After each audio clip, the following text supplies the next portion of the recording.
Drug developers, investors, researchers, and corporate executives wrestle weekly to understand what is happening in commercial development of NASH medications. Join hepatology researcher and key opinion leader Stephen Harrison, patient advocate Donna Cryer, liver wellness advocate Louise Campbell, and forecasting and pricing guru Roger Green as they discuss the issues affecting the evolving NASH market from their own unique perspectives on the Surfing the NASH Tsunami podcast. For everyone with an interest in NASH or, more broadly, fatty liver disease, surf's up because episode 32 of Surfing the NASH Tsunami starts now. Last week was a complete techie disaster. First of all, we had Zoom misfire 2 minutes into the episode, so we had no master to work from. Then one of our surfers, who will go unnamed, proceeded to send the wrong episode of his or her one track in for recording. And then our pinch hit engineer, because it was a crisis, mislabeled the things he was recording. So if you listen Wednesday and Thursday and there were talkovers and periods of silence and all that, please accept our apology. We had it fixed by Friday at 9 o'clock, and it's in good shape. Unfortunately, we didn't promote as much because we knew we had this problem. Listenership is about 20% below a typical episode, and that's a shame. I think this was one of our best. Ian Rowe, who was our guest, had some really fascinating things to say. We got into some great areas. And even people who wrote me a note telling me how crummy the audio was used words to describe the content like fantastic. And someone said, I can't wait till you have Ian Rowe back on again. So if you find time, even now, you should give a listen. There was a lot in this episode that I think made it really special. Moving on.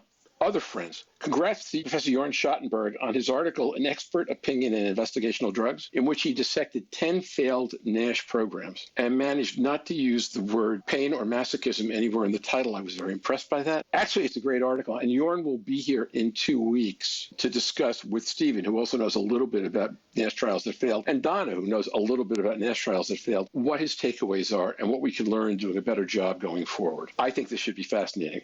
I intend to buy popcorn and sit back and let everybody else talk. Speaking of Jorn, we have updates on our AASLD highlights. Number one is, for those of you who remember the wrap-up episode to EASL, where Jorn and Professor Vlad Ratsiu and Stephen, and Donna, really all of us kind of had a big go at it for about an hour and 35 minutes. We're going to reprise that at the end of AASLD. I just thought it'd be neat to do a theme that was, what do the Europeans make out of the AASLD meeting? And Jorn and Vlad both had so much fun that night that they decided that they're happy to come back. So they'll be with us again on the 17th. That'll be great news. On November 15th, one of our two guest surfers will be our good friend, Dr. Naim Alkhouri. We'll hear more from him today about actually the 15th of the podcast. And while we are still filling in our surfer roster, Dr. Manal Abdulmalik from Duke has agreed to be one of our 3 guest surfers. That's of particular value to me because when I was first wondering how much time I wanted to spend in liver disease as a next step in my career, the 2 people who encouraged me most strongly were Stephen Harris and Manal Abdulmalik. Every time I talk to her, I thank her because I really like people I work with here and the things that we get to do. Okay, that said, let's go back to technical snafus. The snafu wave continues today a bit, and why? Well, Stephen knew he wasn't able to make it, but we didn't nail down whether we had enough information to do the pre-AASLD episode until yesterday. So we did that. It didn't make sense to recruit a surfer. So when we started working last night on finding surfers, everyone in the usual suspects, and even some of the unusual suspects, had something else to do at recording time today. Happily, Naim was available 3 hours earlier, and I've always wanted to figure out how to integrate interviewing into this podcast. We did a little bit of that in episode 30. We had a 30-second piece from Tony Vegliati and a minute piece from Sunil Hosbane. Here, we're really going to do that. We're going to integrate my interview with Naim. This will be all surf in real time. This will be AASLD Preview 1. Similar to EASL, we're going to share abstracts. Now, it's different. We don't have a full schedule of exactly what goes on when. So the abstracts we talk about today may not be the ones that we talk about individually or even collectively during these sessions, or somebody else might be talking about. But they should give you a flavor of some of the things we think are most exciting and interesting in this event. This week, Naim and Louise and Donna will share. Next week, Stephen and I and some of the guest surfers will share what we think we might be talking about during the daily coverage. So the icebreaker will start with Naim on tape telling us his professional good news. And then after he goes ahead, each of us will talk about either professional or personal as we wish. Okay. Here's Naim. Well, I'm excited that we have a new review paper that was published in Hepatology looking at the role of oligonucleotides and small interfering RNA as therapeutics in the liver disease space, including NASH. So this is a new class of medications that can silence certain genes that play a role in different liver diseases, from fatty liver to alpha-1 antitrypsin deficiency to even liver fibrosis. So I was very happy to see this paper in footprint in hepatology. Brave one next. I'll go. I am very excited that as of the date of this taping, we have launched the 4th Advanced Advocacy Academy at the Global Liver Institute. We're, of course, doing it digital for the very first time, but that's allowed us to reach 70 participants in 14 different countries also for the first time. So I'm very excited about that and very proud of my team.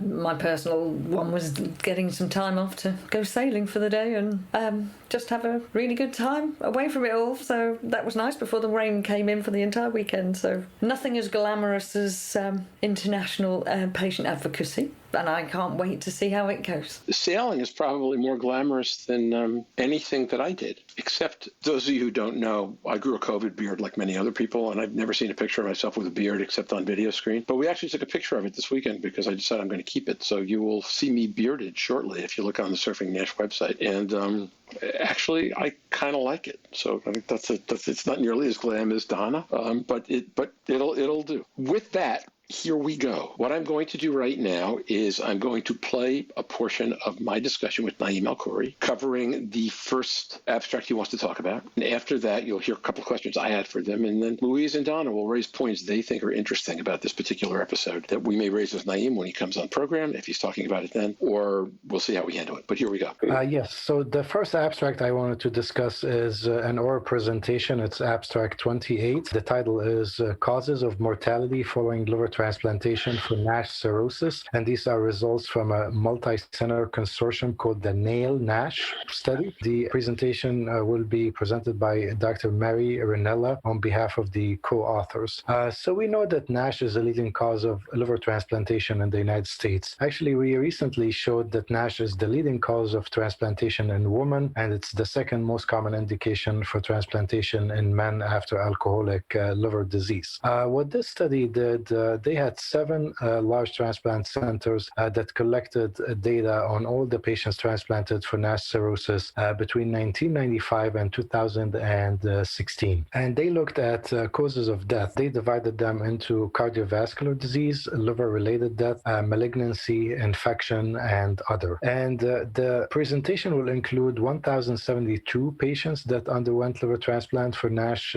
cirrhosis. And they looked at the prevalence of metabolic syndrome components post-liver transplant, and they showed very high prevalence of type 2 diabetes at 68%, hypertension at 73%, dyslipidemia at 37%, and obesity at 46%. And this is important because these patients, after they receive transplantation for NASH cirrhosis, we put them on high-dose steroids, we put them on calcineurin inhibitors such as tacrolimus, which is known to cause insulin resistance, and then some other anti-rejection medications such as mTOR inhibitors. They can cause dyslipidemia. So as you can see, the risk factors that led to liver disease development before transplant persist after the transplantation. The good news is when they looked at survival at 1, 3, 5, and 10 years, they actually showed similar outcomes to other indications for liver transplantation. So survival at 1 year was at 96%, which is excellent, and even at 10 years it was at 77%. When they looked more specifically at the causes of death, infection was the most common cause in the first year after transplantation, accounted for 24% of death. But after the first year, it was malignancy as the leading cause of death. So that was true at 5 years, 10 years, and beyond. This was followed by liver-related death and death from cardiovascular disease. So I think this is a nice cohort that included over 1,000 patients with NASH cirrhosis that received liver transplantation at leading centers in the United States. It showed that the outcomes are reasonable, but the components of metabolic syndrome persist and may get worse after transplantation, and that infection in the first year is an important cause of mortality, and then malignancy over the years becomes the most common cause of death, indicating that we need to be very vigilant in terms of what we do to screen for cancer, whether it's breast cancer, colon cancer, skin cancer. Very important to be vigilant after transplantation. So thanks, Naim. That's a great summary. I have a couple of questions for you that you can respond to, and then I think Louise and Donna will have some while we're doing the podcast. First of all, 21-year period of study necessary because not that many cases to look at. But what changed in the use of medication or other treatment protocols over that 21-year period that might have had an effect on the outcomes of the study, if anything? That's an excellent question, and we had several improvements in, how we manage patients post-liver transplantation, including, trying to preserve their kidney function and minimize exposure to high levels of calcineurin inhibitors. Several surgical techniques have improved, and we are using more living donor liver transplantation in the United States now. But overall, I think, the management, I would say, over the last 10 years has been stable for liver transplantation. I think we are more comfortable now transplanting patients with higher BMIs. So although sometimes they have more issues, they have longer ICU stay, but we have more experience managing these patients after transplantation.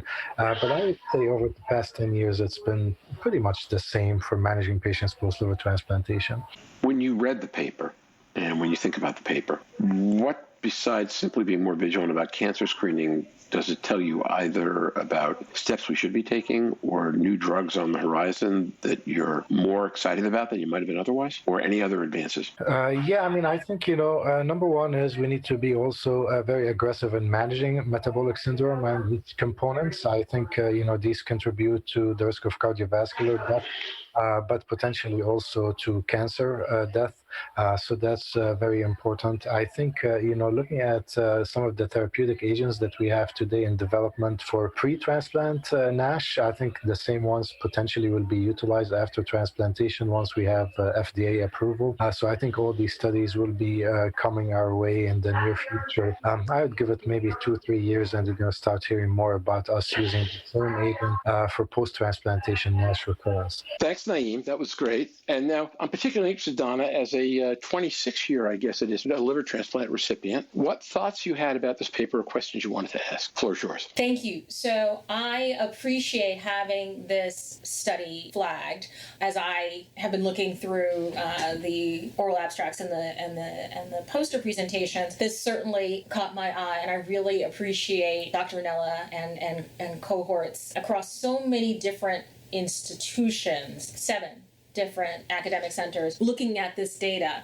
It has been a big point for me, not necessarily a point of contention, but a point of concern that I haven't seen enough research on liver transplant survivorship. And although the title of this is, causes of mortality, it really is about how we can ensure that more patients reach this 26-year mark and counting that I have. Too often I have found my professional involvement in transplantation, we've been so focused on what happens in that first year, because that's when quality measures are, and not enough at 3, 5, 10, and beyond 10. And so questions for patients who are out 5 years, 10 years, 15 years, 20 years, of which thankfully there are so many more of us, go unanswered as to what should our main concerns be. I know that I'm more likely to die at this point of cardiovascular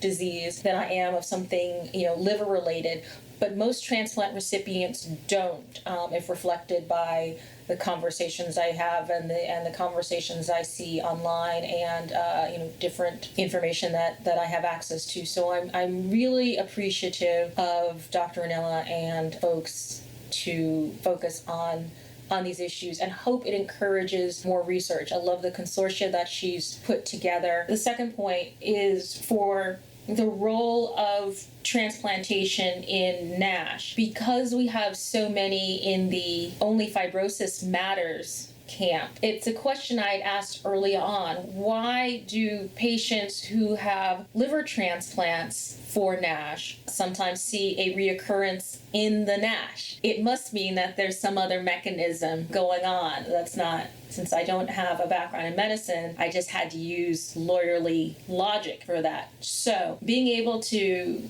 have this type of study to look specifically at transplantation in patients transplanted for NASH NASH cirrhosis, which we know soon becoming, or at many centers is already the number one cause of transplantation, is much needed, very focused research that passes my does it answer a question that matters to patients, filter, and will also give us information not on just the transplant side, but will hopefully solve some of these debates about on what should we focus in the drug development space as well. Because if NASH is reoccurring in transplant patients, then we need to focus on things other than fibrosis. And if deaths are occurring from cardiovascular disease and the other causes that are listed, then maybe that's also something that we need to get a better handle on pre-transplant in NASH patients or patients who are not candidates for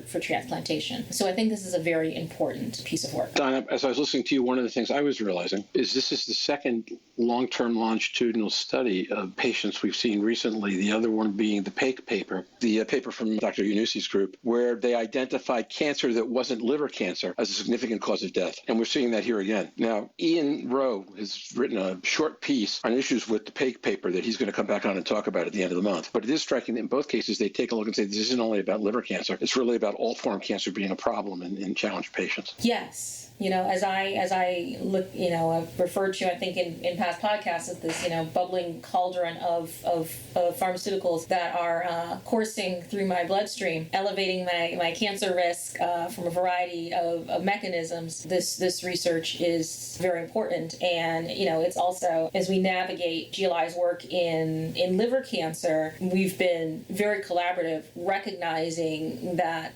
liver patients and liver transplant recipients are at elevated risk for different types of cancers. So we have great partnerships, and I have a wardrobe filled with pink and burgundy, striped jackets and sweaters as I'm wearing today.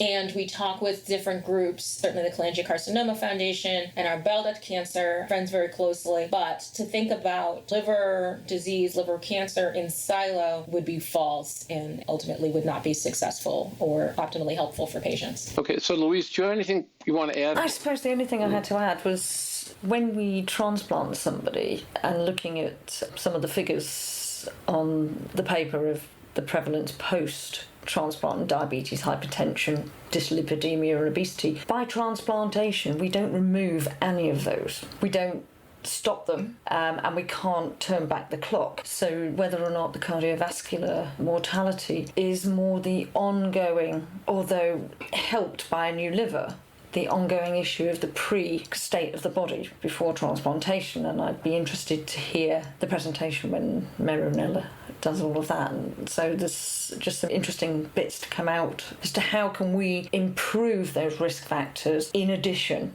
to transplant and the organs so that they don't become the biggest causes of concern, or can we alter them more significantly with what we know now with some of the new medications that are being worked on. Those were the only comments I had from that. Point well taken. Louise, as usual, you bring up a really good point, and I want to have as a note for anyone who's listening from a transplant center that there needs to be an adjustment of pre-transplant education for patients. I've been at centers and seen, as part of patients forums on NASH, the transplant nutrition slide and presentation, and then the NASH nutrition slide presentation back to back.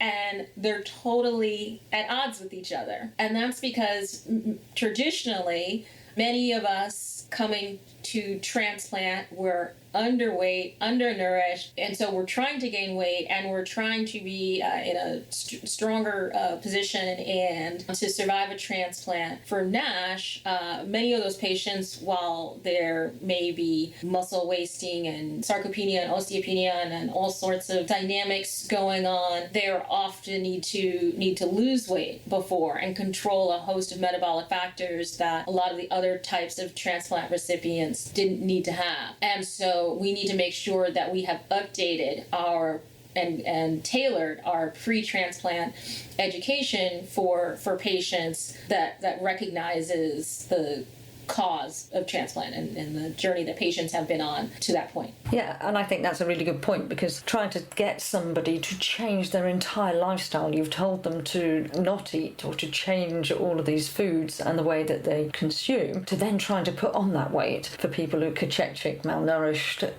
full of fluid, it's really difficult. Totally noted. And I think an excellent point, and we should move on to another abstract. I chose number 10 on the semiglutide. I was still navigating the whole issue of it. The number of live NAFLD NASH, in the presentations and the general sessions is exciting. I do hope that Griff Rogers, in his opening remarks, gives some weighty thought to NASH. And I both have 2 posters of my own and am co-hosting 2 sessions during the meeting, which I think in terms of AASLD's patient strategy is pretty astounding. Let's talk about number 10. That's great. You're on. I really want to give Louise more airtime. I think that's fine. So Louise, which one are you doing? Which one are you doing? Well, I obviously avoided Stevens.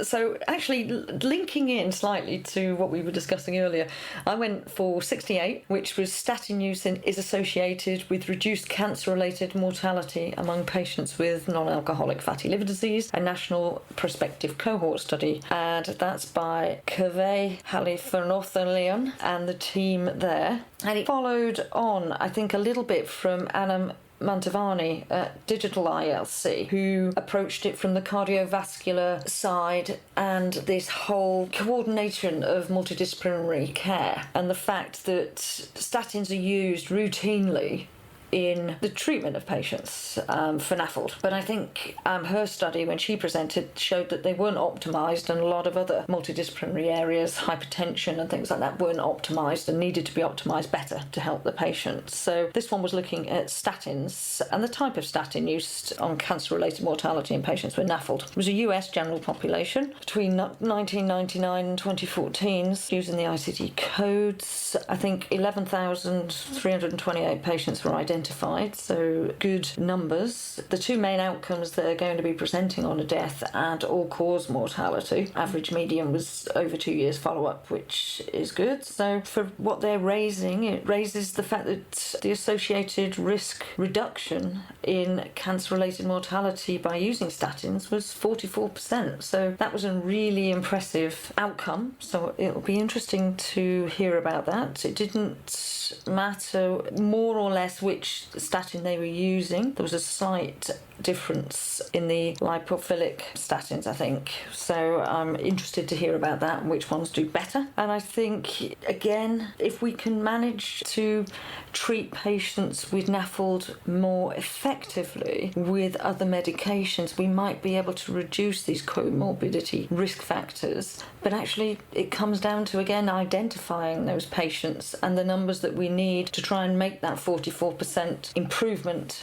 in cancer-related mortality among these groups really beneficial and cost-effective to care providers, and also the quality of life of people. If we can find you, get you onto statins earlier, then this will be an interesting one from that perspective, which is why I chose it. I agree with the highlighting of that study by Louise.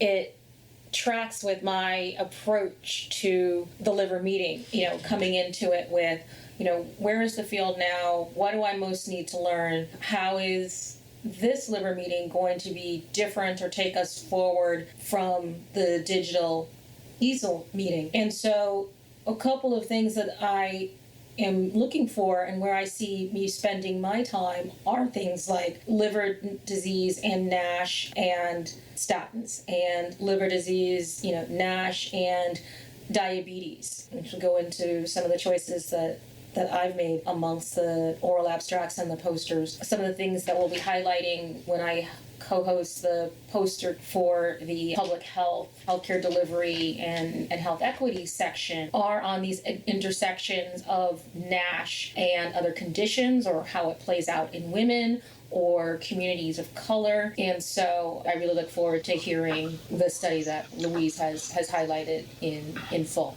Yeah, from a data geek perspective, I completely agree with your interest and your reasoning. But the other one that kind of strikes me is, we hear so much about cancer and obesity and cancer and fat, right, and lipids and all that, and the different ways these things are connected. It's intriguing that in this population, use of statins would have that powerful of an effect, particularly if you put it up against the last thing we were talking about, which is we've got these 2 cohort studies that say that all forms of cancer are a significant death risk for patients post-transplant, and then for patients not post-transplant, but who had NAFLD at some point and died. More and more, you start to understand, as Louise talks about every week in different contexts, how intertwined liver, obesity, cancer, all these things are together. And when I look at this, as somebody who's been on statins for a while, that was a big part of my reaction, is that how interesting. Things go together in more different ways than we ever think about. I recognize that I am saved. I am, blessed, despite the constellation of medical conditions that apparently I am prone to and have manifested. My lipid profile, which apparently has nothing, and my HbA1c, which are optimal, as deemed by my husband, who is an expert in both those fields, much to his consternation over the course of our 15 years together and watching me eat, most of it due to the limitations of my digestive tract. But I recognize that the fact that I'm doing so well post-transplant at goal weight with optimal glucose control is genetic for the most part. And so, again, how can we study those who do well? And what can we learn from those like me who are doing so well? Yes, I exercise. Yes, I do some other things that are helpful in trying to be the most receptive. But my gastroenterologists and hepatologists are, astounded every week, every month, every year that I have made it this far. And so we need to really dig deep and look at the factors of what makes other patients not do well. And I am firmly convinced that the inflammatory state, the immunological state, in many ways,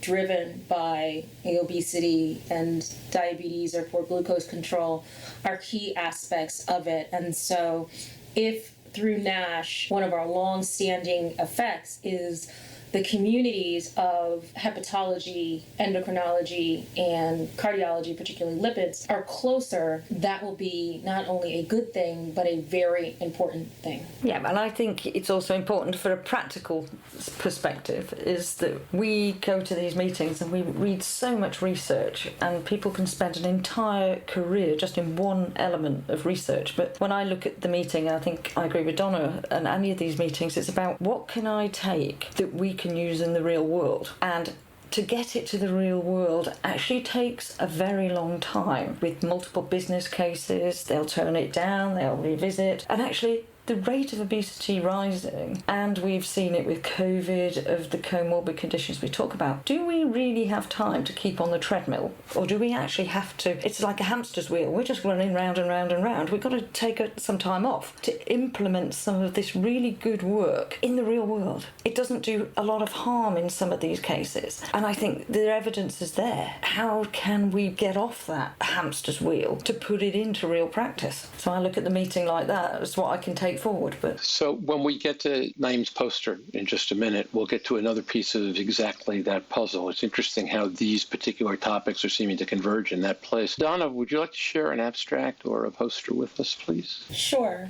I'll quickly go through 10 because this picks up on the point of discussion. I looked at Philip Newsom's oral abstract that includes, many of the folks we know and love and have had here on the podcast, and it's called Efficacy and Safety of Subcutaneous Semiglutid once daily versus placebo in patients with non-alcoholic steatohepatitis. This is clearly a collaboration between, hepatology and endocrinology. Ken Kuzi is an author of this. Our own Stephen Harrison is an author as well, and so I think that's a good thing. 320 patients were randomized into this. They were from 17 countries, so that also gives us another perspective. One of the questions, I was asking, or I have been asked, and so I'm trying to explore, how many patients in clinical practice today are treated with some form of diabetes medication, one of the glutagides, Semiglutid being one of them, for their NASH. So this helps me answer the question on not only who's using it, but then how do they fare. And so the results in this study look promising. The other important point, too, is many of the conversations that we have are about patients with NASH, F3, 4, patients with NASH and cirrhosis. And so this really focused on patients with earlier stage NASH, so F1 through 3. And I think it's important, I think it's our moral obligation to have a solution for every stage and not to ignore the needs of patients who have some degree of fibrosis, and maybe it's F2, F3 before they start having bridging and having complications. I think it's very important that we don't rush to the advance just because we think that's what regulators may want or payers may want, or maybe quicker ROI. I think it's our obligation to explore what works for patients with NASH in earlier stages so that we can tailor care to them as well. Okay, so first of all, I wholeheartedly agree with what you say. And then a couple comments. Number one, sub-Q Sema is right now the best GLP-1 we've got and the most efficacious dosage form it comes of the things that are on market. So I think this is the best we can expect to get from a single agent GLP-1. It's pretty good in terms of resolution in NASH. I think that's the best we can expect. And it raises the question back at one of the papers I was talking about what we find when you do a GLP-glucagon or you do one of the triplets that starts with GLP. And can that agent either do a better job here or can it add some kind of antifibrotic effect? Number two, it would be interesting to see what we can learn about liver fat density. I think that's going to become an emergent, non-invasive test that people are going to be using increasingly to figure out fibrosis. That said, I think this is an exciting paper for early stage, which we need. It makes this a really good combination agent if you put it with something that's got potent antifibrotic effect, particularly if it doesn't have effects on weight or it has bad effects on any of the lipid parameters. And it's readily available, which is a big step in the right direction. And while liraglutide might not be as good as Sema, Lira will be generic or biosimilar a heck of a lot sooner. So you can even start to envision what a cost-effective solution might look like over time. So I thought this was a really promising paper for all those reasons. Not a lot of questions, but a lot of thoughts. My thoughts were exactly the same, and I think I mentioned last week that semaglutide is the one drug at the moment that's got endocrinology excited and the obesity forums, and this is now patients and people talking about it on social media, whether you call it MAFLD or NAFLD. The obesity and endocrine want MAFLD because they're more excited by that. You see how I managed to talk about it with and avoid that whole debate and issue? I don't think the debate or issue will be avoided at long term. But when is I've wanted to ask you this for 3 weeks. When is GLI going to run a promotional program where you give people tickets and the winner wins prizes and call it raffled? She's going to dip out of that one. But I do think the important part of this study is, as Donna says, it's the lower ranges of fibrosis. And I wonder whether or not, with the associated improvement in metabolic factors, whether or not if they do a long-term follow-up on these patients, whether they get less cardiovascular disease, hyperlipidemia in the future, and diabetes, if they maintain or if there's a long-term follow-up. Because we strongly suspect, a lot of these papers prove, I suppose, that we know they're all connected. If we can target lower level NAFLD and NASH, can we prevent NCDs? Can we actually make a difference? And this is an exciting drug from that perspective as well, and a good number of patients to potentially follow long term. Agreed. If you go back to the early teens, right, when liraglutide launched and became the first GLP in, when liraglutide launched, the promise of liraglutide was exactly that. You had an agent that affected A1C, affected lipid profiles in a favorable way, and dropped weight. Not any of these as much as Sema does. And you can start to glimpse for the first time an integrated cardiovascular metabolic solution for diabetic patients. Now, the focus on NASH has increased significantly since what it was in 2012, 2013. Only makes this more important and puts one more side on the shape of what might be a box or a pentagon or wherever the heck however many sides are on it. But I think that's right. Integrated solutions help tremendously, and this feels like it might be one. So we will now go on to Naim's second poster. Naim, here you go. The poster I wanted to discuss is abstract 1458, and this is actually a study that I will be presenting on behalf of my co-authors. The title is Estimating the Prevalence of NAFLD and NAFLD-Associated Fibrosis fibrosis in the United States adolescents by vibration-controlled transient elastography. So we have several studies trying to estimate the prevalence of NAFLD and its severity in adolescents, but they relied on tests such as ALT, which has known limitations, or autopsy data. So we really don't have a good study looking at the prevalence of NAFLD in adolescents using direct measures of hepatic steatosis, and we definitely don't have a lot of data on determining the severity of the disease in terms of the fibrosis stage. So we actually utilized a national database called the National Health and Examination Survey, or the NHANES, and this is a project sponsored by the CDC, where they have a representative sample of the United States population. And we were lucky that in the 2017 to 2018 cycle, they actually did a FibroScan, and they estimated the CAP score as a way to determine the presence of fatty liver and steatosis, and then they did transient elastography to determine the severity of fibrosis. And they did this on a large sample of adolescents that included over 740 adolescents aged 12 to 17. So we utilized this database to estimate the prevalence of NAFLD in U.S. adolescents, and we found that actually the presence of steatosis was in 23% of adolescents, and this is based on having a CAP score more than 248 decibel per meter. We looked at the sample, and the mean age was 14.5 years, 52% were male, and the mean BMI was 23.5 kilogram per meter square. This is the entire sample. When we looked at patients that had fatty liver based on the CAP score as determined by the FibroScan, we found them to be more likely to be obese, Hispanic, have low socioeconomic status, and have no health insurance. In addition, they had higher ALT, AST, and lower HDL cholesterol. We also looked at the severity of NAFLD in terms of the stage of fibrosis, and we used a cutoff for liver stiffness of 7.9 to determine the presence of significant fibrosis defined as F2, F3, F4. And we found that in patients with evidence of fatty liver, about 6% had evidence of significant fibrosis. So our study shows that approximately 1/4 of U.S. adolescents have evidence of fatty liver based on direct measurements with the CAP score. And even more alarming is that about 6% have evidence of significant fibrosis. So these are the patients that have a significant chance of progressing to cirrhosis and potentially its complications in early adulthood. I think, this is one of the best studies looking at the disease prevalence in this age group. I think it serves as a warning sign to what may come in the future, because, the same adolescents will become young adults with cirrhosis, and this has great implications for the healthcare system in terms of, dollars to spend and the need for liver transplantation and years that these individuals will be losing from having a productive life. So I think we need to really be aggressive in screening for fatty liver disease at an early age, and then find patients with significant disease that will benefit from more aggressive interventions. Naim, first of all, thanks. That's a really fantastic and fascinating piece of work. And when I was looking at the poster, one of the things that struck me was some of the factors that were most highly correlated in terms of,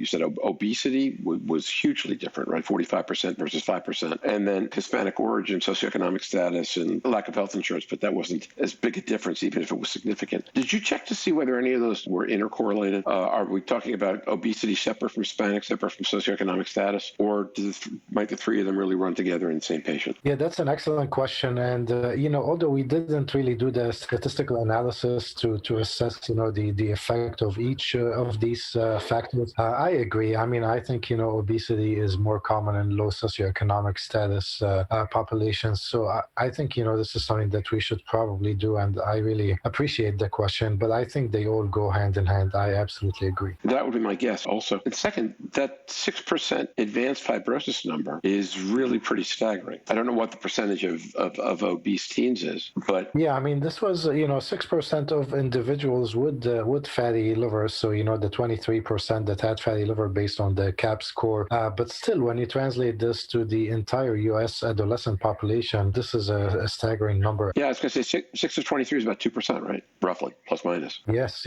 And this is, to be clear, it's significant fibrosis, so it's F2 and higher. I think, we know that the disease is not a one-way street, and some people may regress. So, not every individual with stiffness above 7 7.9 is going to progress. But still, I think, a fair percentage will actually get in trouble. I think the one thing we are learning is that we're seeing more patients, what we call, young adults between the ages of 18 and 39, they presenting with cirrhosis, and they really have no other explanation. They don't drink alcohol significantly. They have no other genetic or autoimmune causes. So this is something that I see in my clinic now on a regular basis, 30-year-old, 35-year-old with NASH cirrhosis.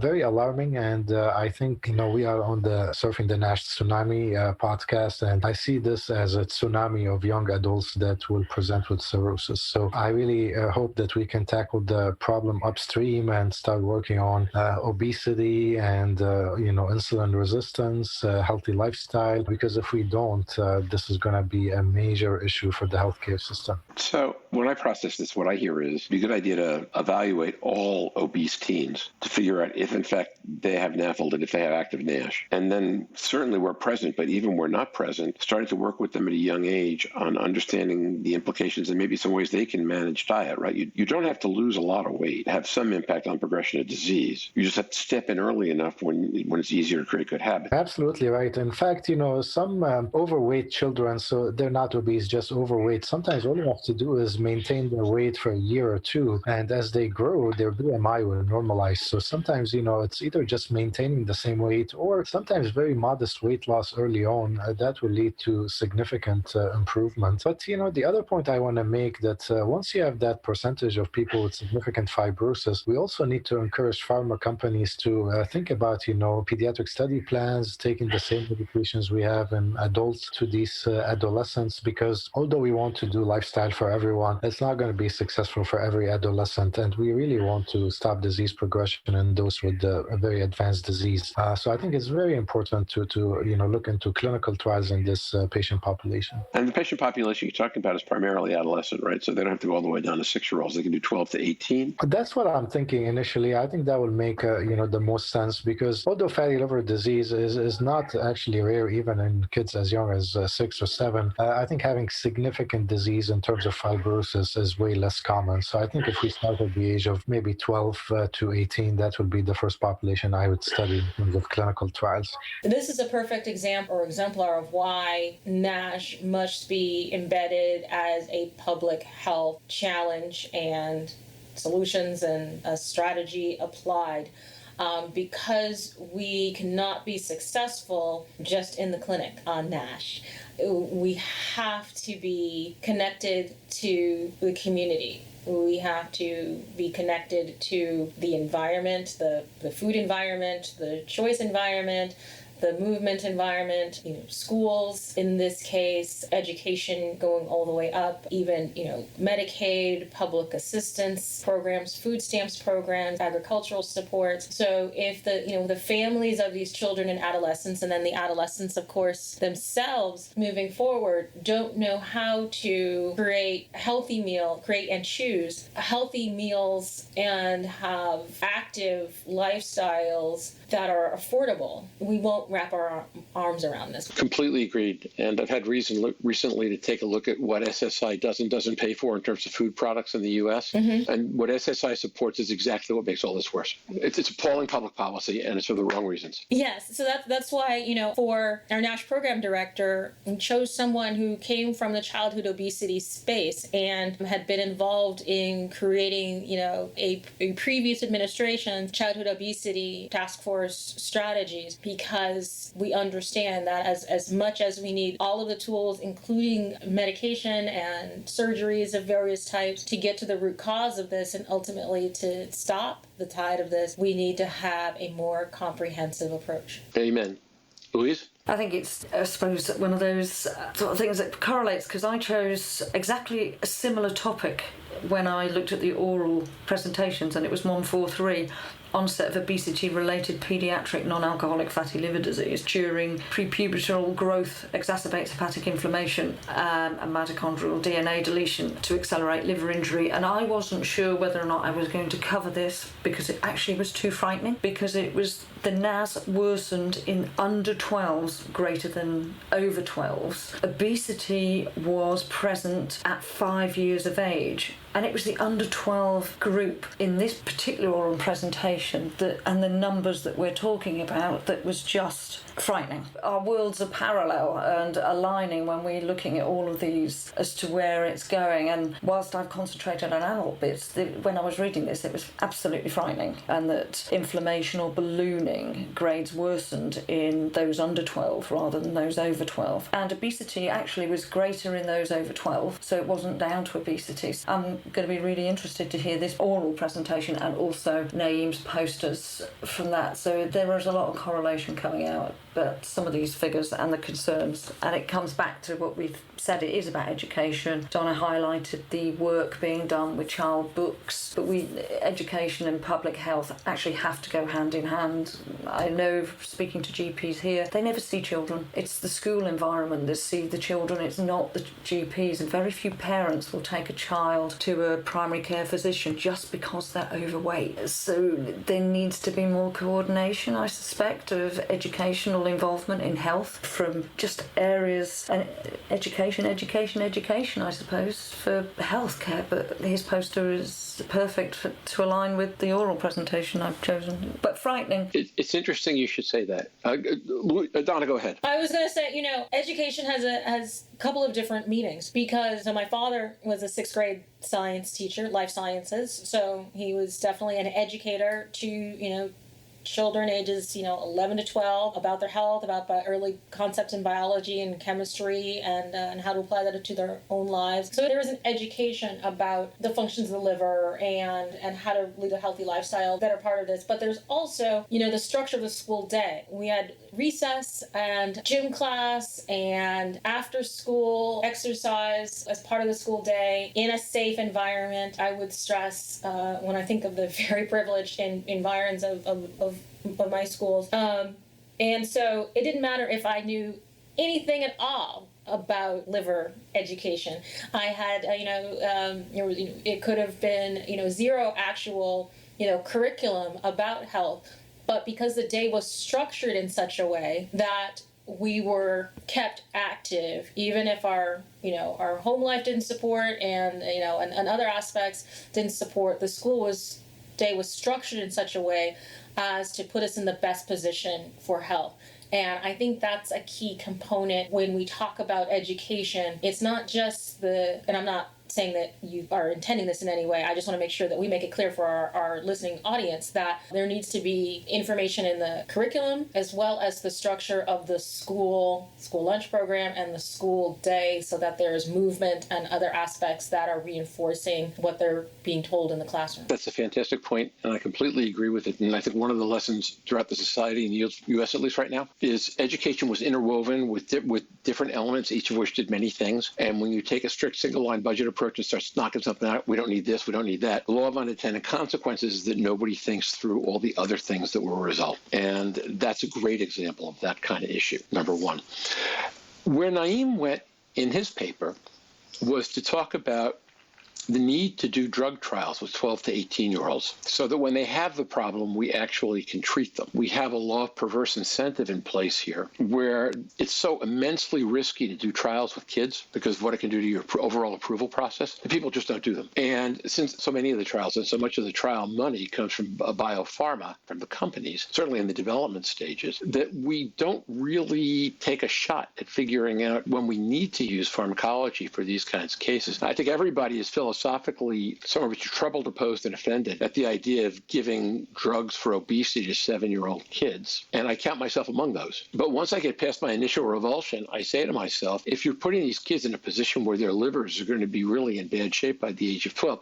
Now, the fact that the prognosis is better over 12 than under 12, I think has a couple of things going on. The liver can spontaneously improve itself, and growth spurt in adolescence should have some impact. Naim's point was, you don't even have to get a 12-year-old to lose weight. Just try to get the whole constant. Eventually, their body will catch up. Their BMI will drop. It'll be better. But still, there are cases where we should be thinking about at what level do we say, okay, the kid's really young, but the kid needs medication. And then how do we do trials that enable us to know what will work for that child and be safe, which is pivotal, but also arrest anything that might be a long-term damage issue. And I don't know how we do that. But I take from Louise what you're talking about from Naim's poster. That's a pivotal issue. Well, we also have to have the issue of, is it ethical to do biopsies in children? So we have a particular additional, barrier or line to cross in creating the right incentives and conditions for pediatric drug development and just pediatric research in liver disease as a whole. I've heard some KOLs speak so proudly of their ability to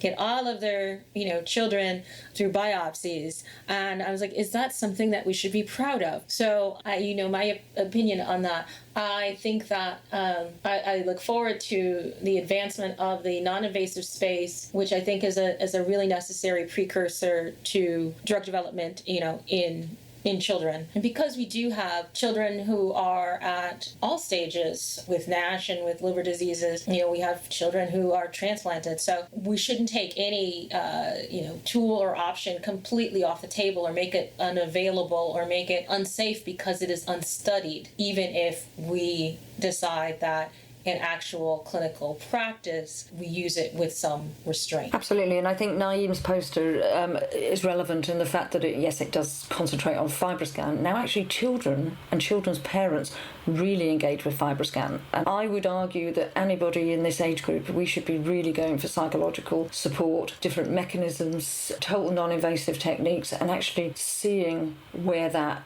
takes us. In my experience of fibroscanning children, they're not that difficult. I think they have their adipose tissue, it seems to be a little bit softer and creates a little bit more movement with the probes, and they giggle more.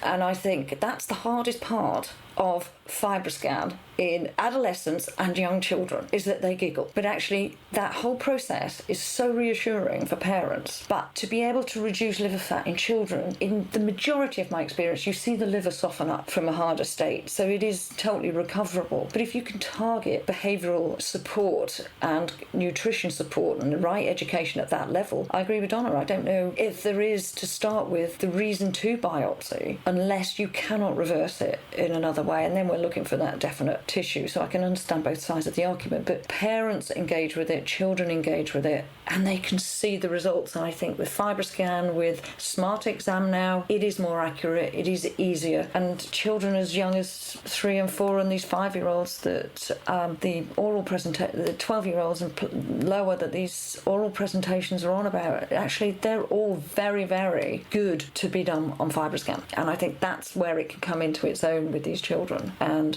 parents getting that serial monitoring for life, that motivation for life, but also early emotional support about how we're using food, what are we using it for, is it a placator, is it a reward, how are we using it? It's a concern, a frightening concern about where we're heading globally with the amount of posters on pediatrics and presentations, sadly. So AASLD has previewed for those of us on the patient advisory committee some additional functionality in terms of not only the patient lounge, but networking opportunities, breakout sessions that will be built into this platform. So, as someone who has significant Zoom fatigue, I'm actually really excited to see what AASLD, can do with a digital conference, when you are able to deploy all the bells and whistles that they have started to describe to us, and to see how that can fill in some of the gaps that we've all expressed about missing, from the lack of, in-person experience. So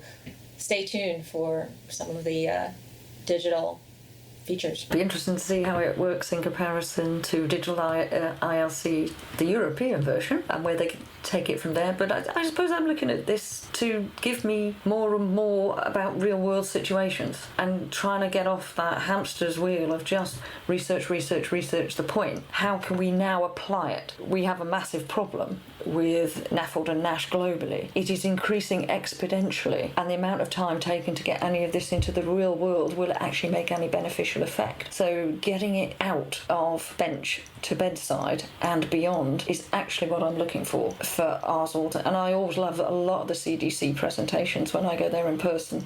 So I'm looking forward to some of that again. Well, I am a clinical trialist, so I think, I'm always excited about new therapeutics, and there'll be several oral presentations looking at the effects of new agents from Semiglutid to FGF21 agonist to FGF19 agonist, and sometimes looking at combination therapy. I think we are getting there slowly but surely, and I'm still hopeful that we will have drugs on the market in the next 2 years or so. There are also papers, one of which I'm going to talk about next week, or abstracts, about the idea, again, that liver NASH NAFLD is a predictor of severity of outcome in COVID, right? We've talked today about several papers that from kids all the way up to adults and transplant has to do with a bunch of other diseases that revolve around it. And at some point, using a phrase we used on an episode a long time ago and we're going to use again later this month, the liver needs more respect and more appreciation of the idea that even if you can't find a number that says this number proves where the liver is a problem because it's more interactive than that we need to understand how many things it's central to. And my read on the abstract book and the posters, I felt in some ways like a kid in the candy store, in some ways like I was having the paradox of choice fatigue. But there are so many of these things that address different elements of that process, a couple of which we've talked about today, that I'm hopeful that there will be more momentum around an understanding about the totality of what liver is involved in. So with that, let me wrap up. Let me thank Naim for taping this interview that I'm hoping we're going to be able to use most or all of, despite the fact this is a long episode. The two of you for coming fantastically well prepared, having read articles, but more than that, being comfortable. Here's a shock, sharing your opinions and having a bunch of them to share, which has been wonderful. Stephen, we'll be back next week. I want to thank Mike Wilson, who took episode 31 and salvaged it, and that was pretty heroic on his part. I don't thank him often enough, but for episode 31, he deserves gratitude. He is also the guy who produced the new lead-in that you can hear that has slightly jazzier piano music and gives Louise and Donna their props every week instead of the people who started off with us. After that, I want to thank everybody. I thank Buzzsprout, Eric, Polly, Ryan, you folks. We'll be back next week to talk more about AASLD, because Stephen is going to be a driving influence. I'm guessing we're going to be talking a little more about the drugs, but we may not. And we will have more guest surfers announced, and we will have some of them on with us talking about what they value. So until then, in the U.S., this is the last week we're going to be broadcasting to you before all the political ads come off television. And either life gets a lot saner or a lot crazier, depending upon how the election goes. And it might end on election day, and it might not. But one way or another, stay calm one more week. Everybody else, stay safe, stay healthy, surf on. See you next week on the podcast. Bye-bye now. Drug developers, investors, researchers, and corporate executives wrestle weekly to understand what is happening in commercial development of NASH medications. Join hepatology researcher and key opinion leader Stephen Harrison, patient advocate Donna Cryer, liver wellness advocate Louise Campbell, and forecasting and pricing guru Roger Green as they discuss the issues affecting the evolving NASH market from their own unique perspectives on the Surfing the NASH Tsunami podcast.